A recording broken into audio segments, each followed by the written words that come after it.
Ketika mitra bisnis saya mengatakan bahwa bagaimana kalau kita buat metaverse ibu kota penajam untuk kita presentasikan ke pemimpin tertinggi negeri ini, saya berkerut kening. Dia bercerita melalui HP di awal tahun baru ini dengan sangat semangat. Dimana kalau metaverse-nya jadi, maka rakyat akan lebih mendukung Penajam sebagai ibu kota yang sekarang banyak yang mencerca karena wilayah tersebut banjir, serta akan menjadi hambalang kedua karena memindahkan 5 juta orang tidak sederhana ke suatu daerah baru, serta membangunnya mahal dan lama, keburu garing itu bangunan. Metaverse diharapkan bisa menjadi media pemahaman, semacam melihat dan hidup di dunia Sims, gamenya anak-anak itu. Dengan rakyat bisa jadi para avatar yang tinggal di sana. Terlihat sempurna idenya, namun mitra saya ini rasanya belum paham filosofi dari Metaverse. Mungkin karena dia terlalu semangat mengingat sejak beberapa bulan yang lalu Mardigu Nation diluncurkan program di Metaverse yang sedang dibuat yang akan memakan kira-kira waktu 1 tahun pembuatannya. Mardigu Nation itu bukan Mardigu,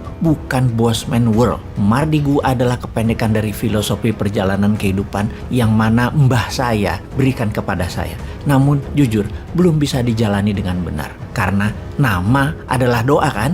Jadi yang penting sudah ada niatnya, sudah ada doanya. Mardigu aslinya adalah kependekan dari Margi Dining Gusti. Margi itu jalan, Gusti itu Allah. Arti sederhananya adalah jalan menuju Tuhan atau tarekat. Mardigu Nation adalah negara berjalan menuju Tuhan dan paling gampang mengajarkannya dengan experiencing, yaitu menggunakan metaverse. Dengan istilah lain, Mardigu Nation adalah Mardigu First, Mardigu Universe, dunia berjalan menuju Tuhan. Filosofi dari dunia metaverse adalah membuat dunia nyata yang saat ini kita tinggali, the real world, hanya sebagai tempat hidup, tempat yang sehat atau living space yang sehat. Kita hidup, makan, bekerja, menjadi dunia ini menjadi lebih luas. Namun 2 hal yang akan pindah ke metaverse yaitu dunia administrasi, dunia bisnis seni art, teknologi, dan perdagangan. Dan yang tertinggal di dunia nyata adalah rumah sakit, kesehatan, kafe, resto, gudang, pertanian, industri. Namun gedung kantor yang administratif akan musnah pindah ke metaverse. Alias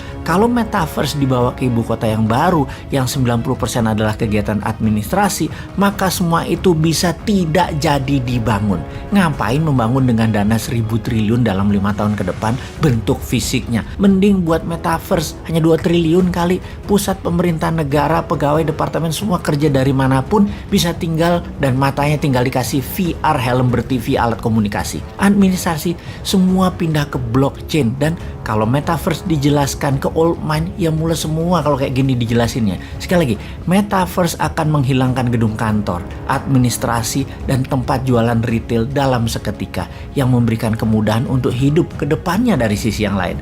Jadi mulai paham ketika kita mengatakan Penajam tak perlu dibangun sebagai pusat pemerintahan secara masif fisiknya, buat saja secara digital. Ini akan menohok old mind. Namun kalau old mind berani berubah menjadikan metaverse versinya, maka Indonesia akan menjadi negara pertama di dunia yang pusat pemerintahannya 100% digital. Itu sangar namanya. Oke deh sahabat, banyak yang masih wagu atau gamang dengan metaverse yang mungkin 10 tahun lagi baru bisa jadi secara nyata dan real. Jadi ingat-ingat seperti beli Bitcoin di tahun 2010.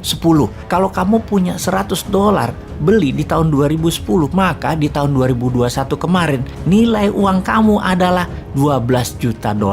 Benar, naik 120.000 kali. Metaverse saat ini itu masih early adapter.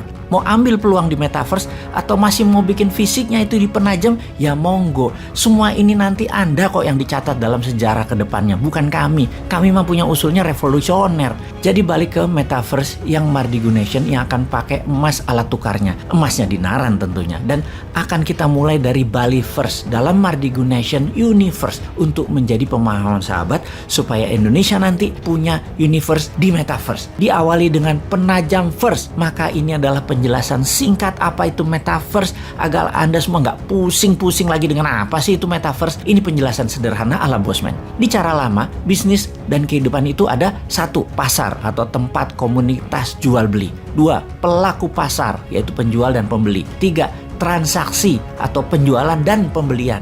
4. Catatan transaksi atau dokumen pembukuan. 5. Alat tukar atau mata uang atau currency. 6. Dagangan, barang yang dijual beli. Jadi kemudian di metaverse bagaimana? Di metaverse itu begini. Metaverse itu adalah pasar living space-nya.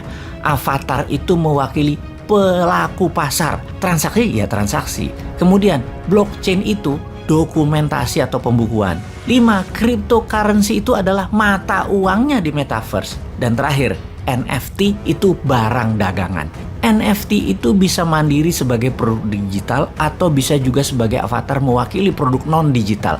Sementara avatar itu adalah Anda yang dilengkapi dengan kecanggihan AI. Jadi bayangkan kalau manusia Indonesia di Penajam First adalah para avatar yang pada akhirnya bisa membuat dirinya di dunia nyata menjadi manusia unggulan beneran.